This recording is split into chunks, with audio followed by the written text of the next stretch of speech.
bazashungurwa mu itorero basubira inyuma mu nzira imanuka bati nimugaruke iyo nzira ntugaga igihe cyo gusohoka ntikiragera.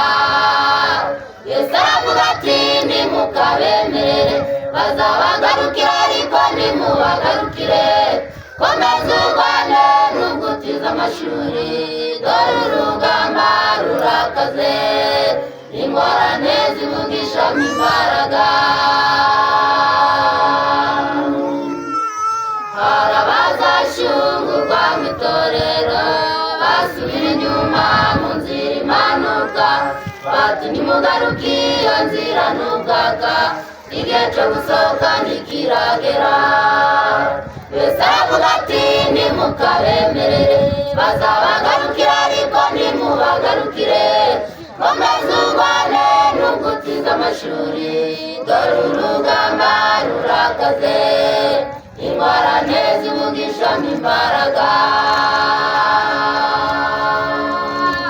Yesu abateye ikirenge i Roma ntabitora ry'Imana ku rugamba ibishozi Roma yagaragaye ko Yesu abari iruhande baraguye baratsinzwe nimubahamagare bagaruke.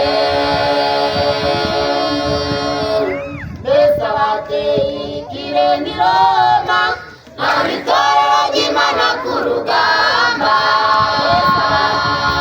ibishozi Roma yagaragaye ko Yesu abari iruhande baraguye baratsinzwe nimubahamagare bagaruke. None mukristo kangugira inama nubwo hari benshi bavuye muri twe bakaba bavuga ko bakinze amadirisha y'umwanzi yuririragamo i Yerusalemu niko byagenze nimuhumure Uwiteka azaturwanirira kugeza igihe bagoswe n'umwanzi barimbukiye muri uwo mugwa. None mukristo kangugira inama nubwo hari benshi bavuye muri twe bakaba bavuga ko bakinze amadirisha y'umwanzi yuririragamo